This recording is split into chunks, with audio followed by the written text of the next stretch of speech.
All right. I think y'all are seeing things like I am, hopefully. Did I just ruin it? Are you seeing something that says video magnifiers? Okay, I'm seeing Yeah, that. it looks good. Excellent. All right. So, um, so I kind of wanted to touch on the different types of magnifiers that we're seeing out in the world and what I hear people talking about in terms of what they're using for their students. And so kind of our first setup here are our desktop video magnifiers. So when I think about desktop video magnifiers, I'm thinking about our students that maybe they have a station in the classroom that they can go to. That is where their desktop video magnifier lives. They're primarily using these for near vision tasks, although I do have some pictures up here of video magnifiers that have the camera that can do distance as well. But really, these devices tend to be really, really big. They're a big screen. They take up a lot of space on a student's desk. So I encourage everyone that's thinking about this type of a device to really think about what student they're recommending this for. I definitely I think when I talk to our optometrists from UC Berkeley, they talk a lot about their older patients really enjoying things like a desktop video magnifier because they can set it up in their house and that's where they go to read their mail or whatever it might be. Um, and so that makes sense for somebody like that. But for our high school students, that are in general education and they have 8 classes a day, they're definitely not going to carry a desktop video magnifier with them from class to class to class. And your school district will get very mad at me if I recommend that you buy 8 distance video magnifiers for 8 of their classrooms. So, um, so that's kind of desktop video magnifiers. And there's definitely a place for them, but I think um, you just need to really be thoughtful about who your students are. Um, then we've got the Clover book, and uh, John, I know you're traveling, but please like interrupt me at any time. I Um, will. I got shockingly, I have good service. So okay, great. Especially because I I haven't had as much hands-on time with the Clover book as probably you have, but yeah, I will say that anytime like at conferences and when students are coming into the clinic, I would say like 9 out of 10 times TVIs are saying that their students are using these devices. Um, so I think that this is I kind of, yeah, go ahead. Oh, I don't know if he's saying anything. Anyways, um, John, if you were saying anything, you were muted. maybe we lost him. Um, so I will say about Clover books, what I do know about them, and I have seen them, they are a step from um, taking from desktop video magnifiers to a more portable option. With Cloverbooks, you can get access to near and distant. And so we're getting a little bit more portable here, a little less of a footprint on the student's desk, and getting access to both environments with your Cloverbook.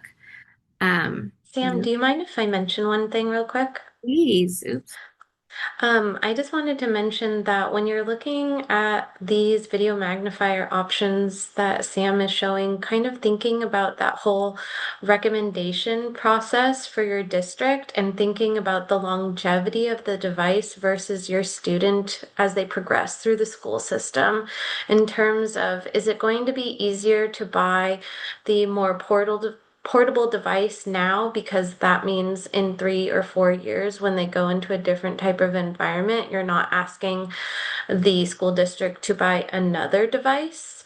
Um, or are they going to be in a very similar, maybe they are the student who's in a special day classroom and their environment won't change as they progress through the school system, so that video desktop magnifier will have a long life in that child's uh, career in K-12. But kind of thinking about that when you look at these options, what are we asking for our districts to pay for right now? And what does that mean for 3, 4, 5 years from now when they enter middle school, high school?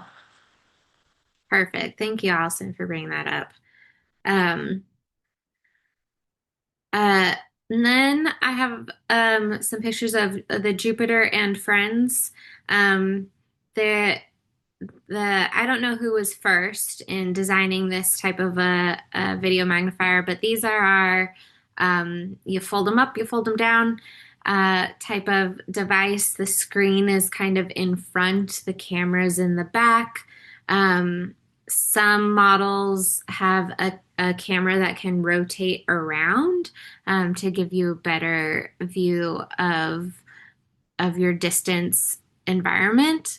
And some cameras are going to give you just a straight shot looking forward, and you would have to turn the whole device to see. But these became pretty darn popular. I think we see them a lot. And then um, Jupiter being able to be purchased through APH quota funds is also a big help there.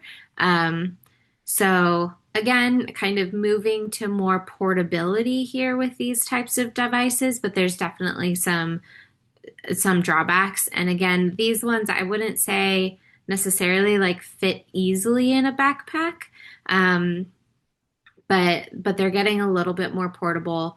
Um, and I think I've had success in like some general education classes where, let's say, I had a high school student that was primarily getting most of their work digitally, except for in math class. So, um, math class, we still need to be able to access print materials on paper. Um, and we would leave a Jupiter type of device in the back of the room, and that's not taking up a lot of space from the general education teacher. They have shelves that you can use.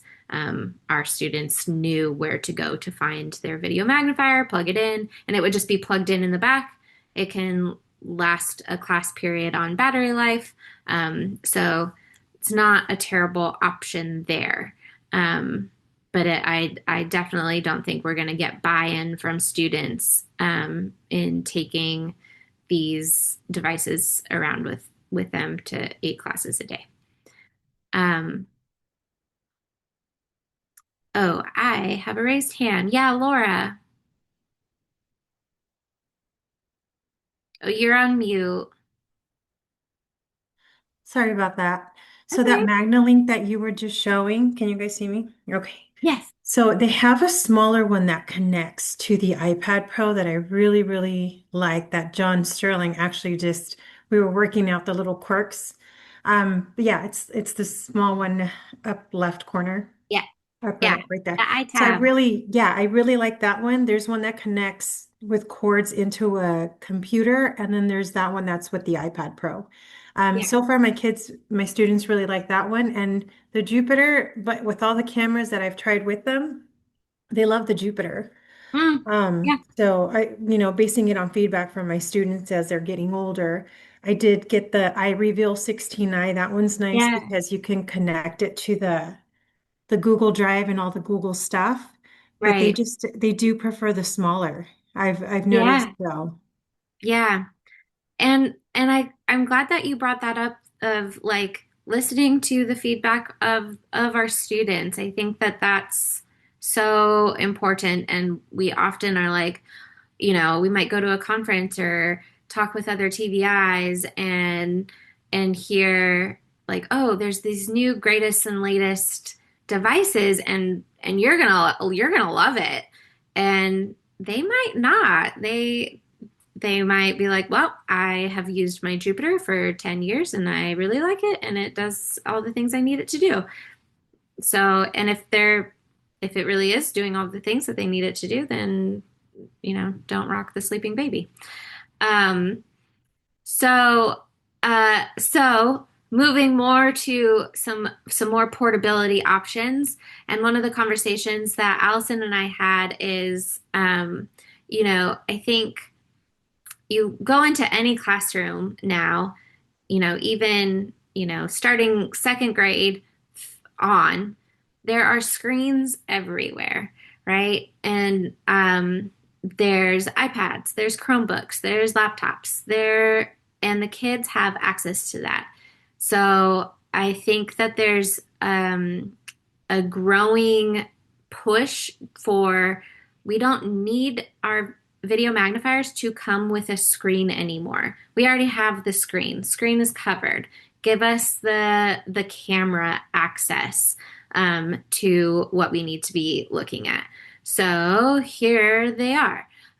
We've got this is again just a very small, simple smattering of options, but yeah, MagnaLink has a few different options. Um, the MagnaLink S, that is going to be a wired connection, but that can connect to iPad, laptop, Chromebook, wherever you've got the iTab, which is the bottom left picture, is yeah, your iPad fits right in there and then is connected to the camera. Both of these devices, and then there is the MagnaLink. I think they're calling it the MagnaLink Mini. It's cute. Uh, the that you then download the MagnaLink Viewer app, which is a free app to download. So that makes it nice and easy. And then it will automatically connect to the camera that you've connected to your device. And then I had to put in our Coast Duo, which is camera on a stick. Coast. It's a really great name. But also it's a decent and good device and very portable. These little mini devices here. So I think that's the end of my uh, thing there. So I'm going to stop sharing. Um, Um, so I think so that kind of I like to kind of take people through a journey of like this is really stationary devices to more portability devices. Laura, did you have another question? Sorry, go ahead. I wasn't sure if it was a new hand That's raise or okay. I thought I lowered it, but I don't know. I'm just oh, pressing keys. But I did. I did want to share too yeah, the transformer that I purchased yeah. quite a few years ago. I just got the little camera and connected that with the iPad as well, and it's worked for years. So that one's been pretty good as well. Excellent. Yeah. There's a lot of different types of, all the companies, right, are trying to, they gotta one up each other, that do a very similar, the same thing. And so it's kind of a matter of picking what's going to work best for you and your students and what your districts are going to be comfortable with. Um, I oh, go away. I wanted to pop into the questions. Um, yeah, so I think as you're thinking about video magnifiers for your students, and we kind of talked about the different settings that our students are in, is thinking about yeah, long term. Where are they going? What are they going to be doing? So, what device is going to be able to take them through? Um, And I think recently, right, I had students in second grade. I think we used to think, oh, those transformers, those um, cameras that you have to plug into a device, that's for my older students because they need something more portable. But why not give it to a second grader if they've got some of those tech skills and can be kind of responsible about keeping track of a few different devices? I don't see the issue there. So I think we want to be thinking about yeah, when can I introduce this kind of more complex device to my student? And maybe it is in second grade because they're already working on a Chromebook. Um, yeah.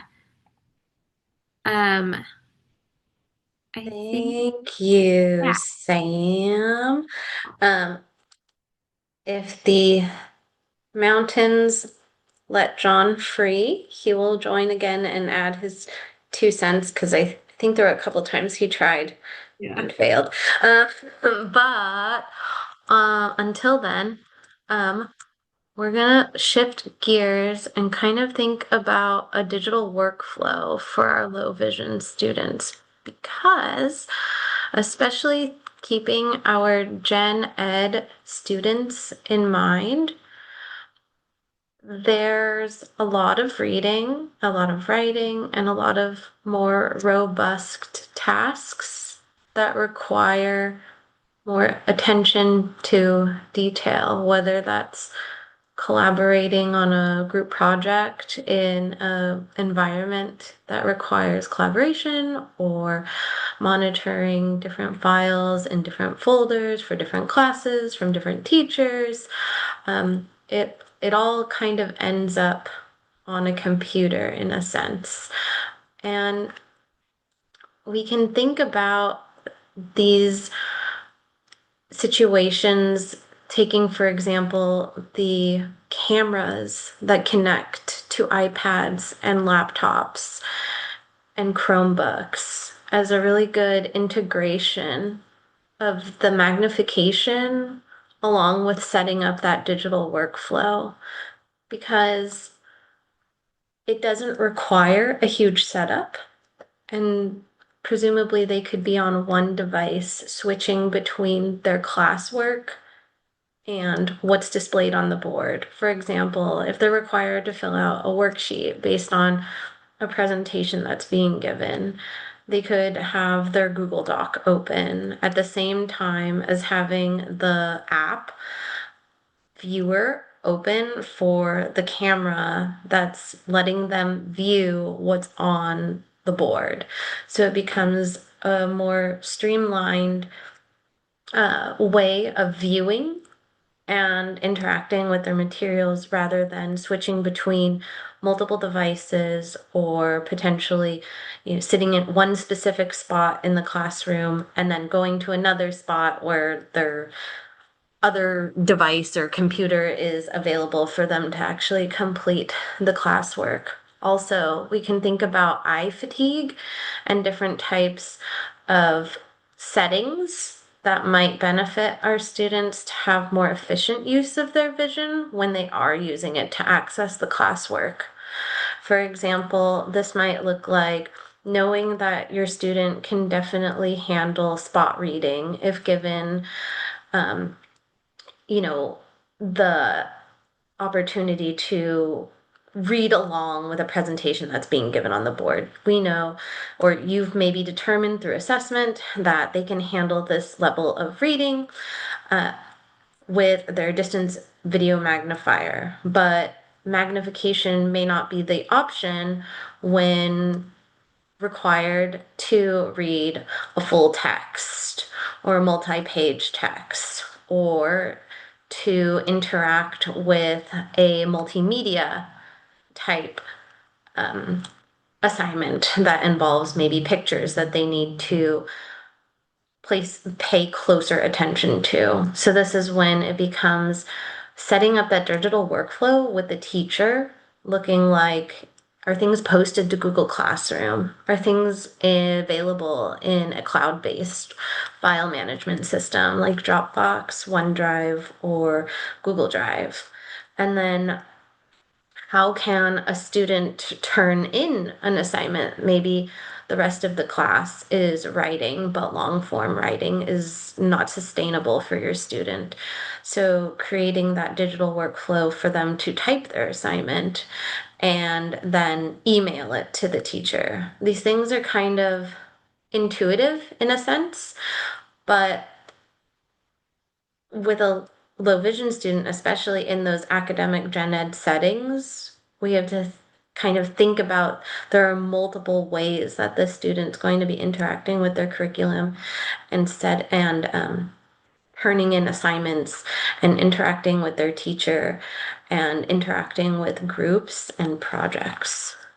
Um, Max, did you want to talk about any of the workflows that you've put in place at Irvington?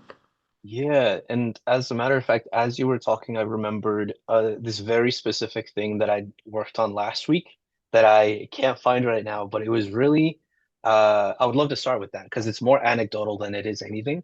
And so last week when I was at mainstream high school, there was a student that had a whole bunch of contrast settings and conflicting things happening on her laptop, all because she was trying different things and wasn't entirely sure like what each part did kind of like additively. And so when I got there, it was almost impossible to do any text editing because when you highlight text, it's gray, and her background was dark and everything was dark mode. And so she was used to having the highlighted text be a different color, and we couldn't find a way to make that happen. And so I spent the better half of an entire period bouncing between other students and their workflows on like this very particular laptop.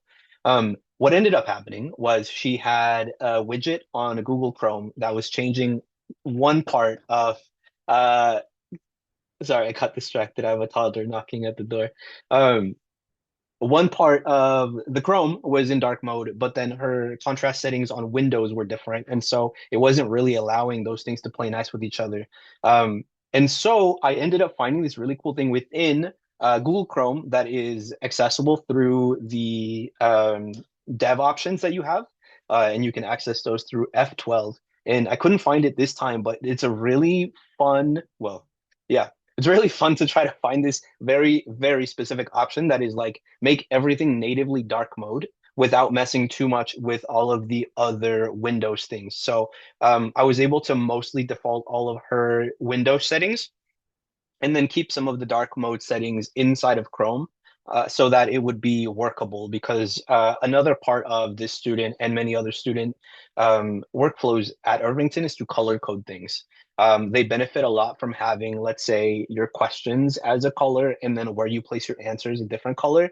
And then if it's in a collaborative group project, students are assigned specific colors. And so when they are supposed to answer something, like they are not looking for a very specific word or having to use any really convoluted ways of finding information or like their place.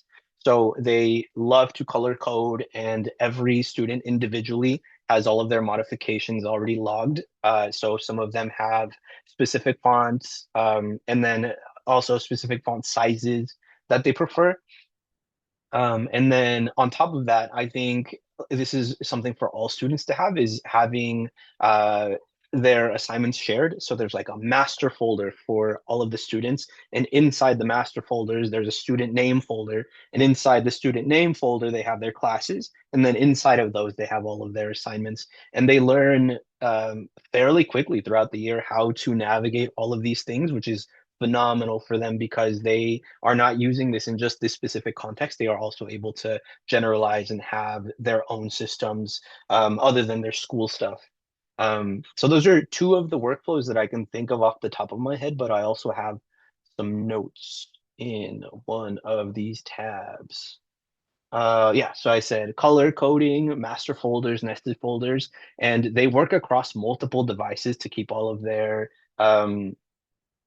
tech skills up, but also because they like to use let's say a Braille note taker for a specific thing, and then they upload that to the drive, and then they edit it on a computer because they find that the spell check on the computer is much easier to use than on a note taker, or whatever reason it may be.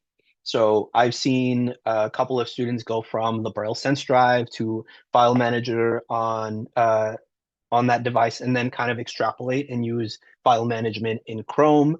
They also email assignments. They use USB sticks to transfer files to and from. Uh, do, do, do, do, do. And then I also asked another ex-mainstream teacher about what workflows worked for them, and she happens to be in the Zoom call. And they said if the teacher made some assignments, they would get access to them and make all of the necessary changes for their students to verify accessibility. And they would bold areas where their students needed to be, or create brackets where they had students answer. And so they said that the bracket would indicate to the student that there's an actionable item. And if there was no bracket, then there's no actionable item. Um, as far as graphics and modifying graphics, we have really, really amazing support staff. And so they do mini trainings like on the job, and they work with each other to learn these things. So one of our teachers has used Draftsman's in the past. Many of them use things like Firebird. They use, oh geez, Math. Adrian's got this one. It's a math thing, really old open book. No. Uh, Math, not n- Kurzweil. no. Are you talking about what Maria uses? Yeah. Scientific notebook, and There I'm like, you oh my go. God. Yeah, Notebook. scientific Oh, notebook. I We they don't should also use know. have I they don't know if should I use recommend math that one. math type as the current version of that. Yes. yeah, we also have teachers using Math Kicker. We have teachers using Math Picks. All great resources. I would use the last two rather than the first one unless I had a very, very specific need and skill set. Speaking specifically about Chrome, two extensions that can help your students with their workflow in terms of reading is the Read and Write extension and the Helperbird extension. Both of these allow manipulation of spacing between text. You can change contrast colors. You can change the fonts, and you can make it so that it will stay for your student's Chrome profile. So this can be also part of their digital workflow.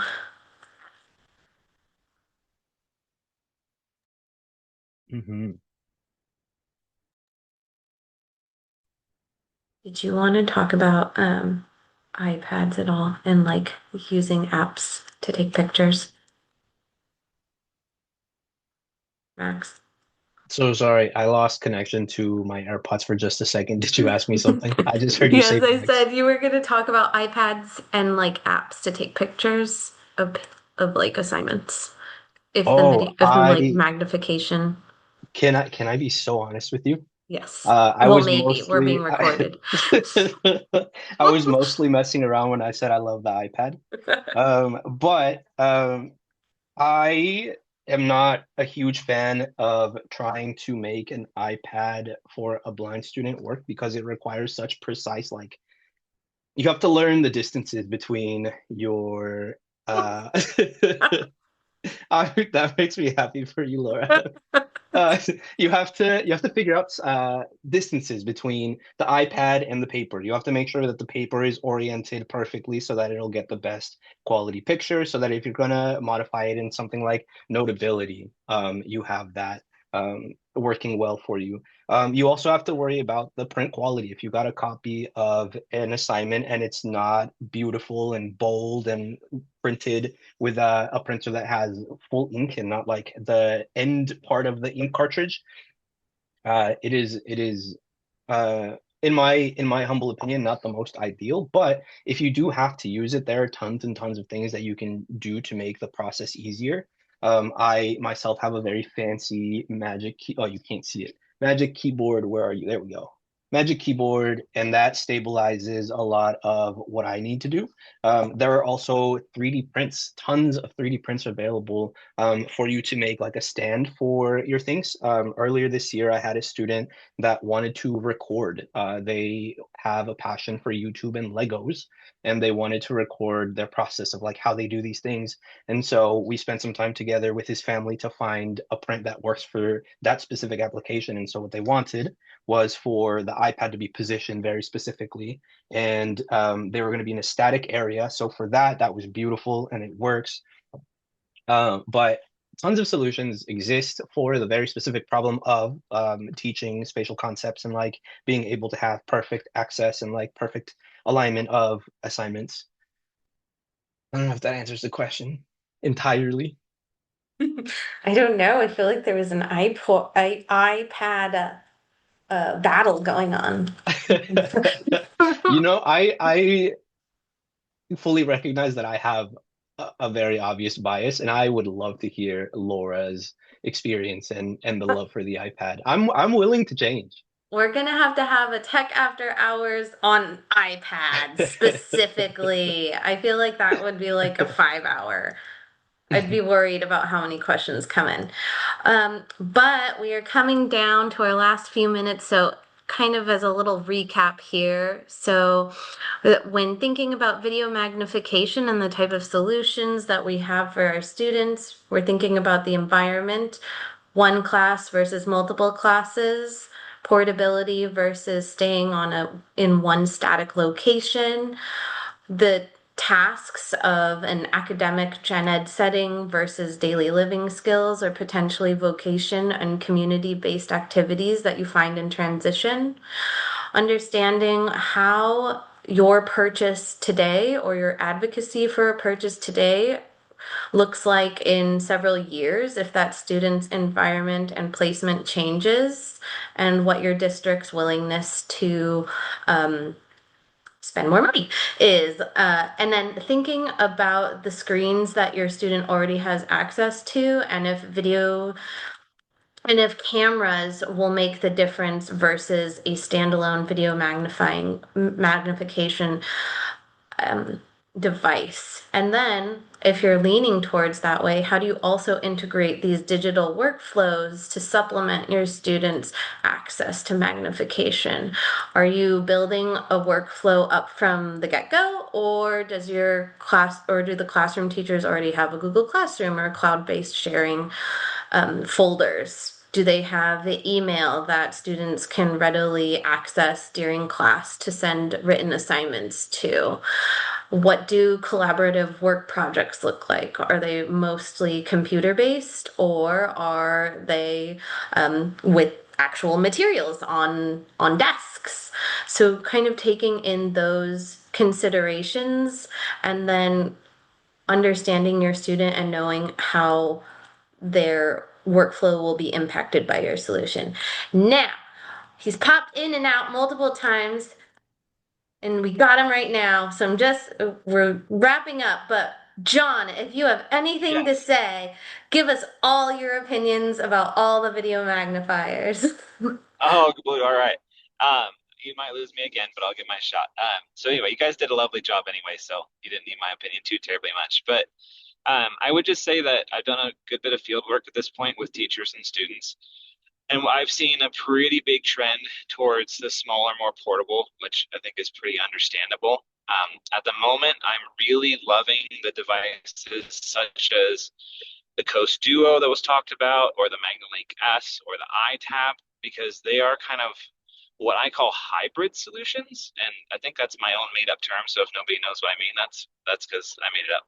Anyway, what I mean is it's a computer and your CCTV kind of in one device, right? So your students who are now in this world of a lot of online learning together with in-person classroom stuff, that's kind of a really nice thing, because otherwise, if you have something such as like one of some semi-portable, or we affectionately call them luggable CCTVs, like a Zip or a Jupiter, then you're carrying around your computer or your Chromebook plus your magnifier. So I love these smaller, more portable systems that are either include the computer capabilities or connect to a computer. you're not carrying around yet another big screen with you. And I'd say we've seen it that way. People are enjoying those a lot.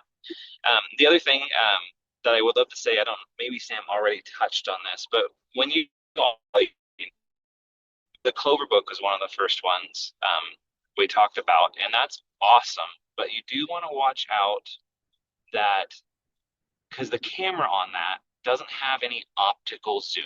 So I call it a front row CCTV. As where some of the other cameras that are a little bit larger have optical zoom, that's what gets you the great clarity at a little further distance. And those are really great if you want a little bit of versatility as to where your students can sit. My quick 2 cents. Anybody has any specific questions? Thanks, John. I like that. I love that. Mic drop. Nobody can do it better than John. He's sending us out. Thank you for joining Tech After Hours today. Again,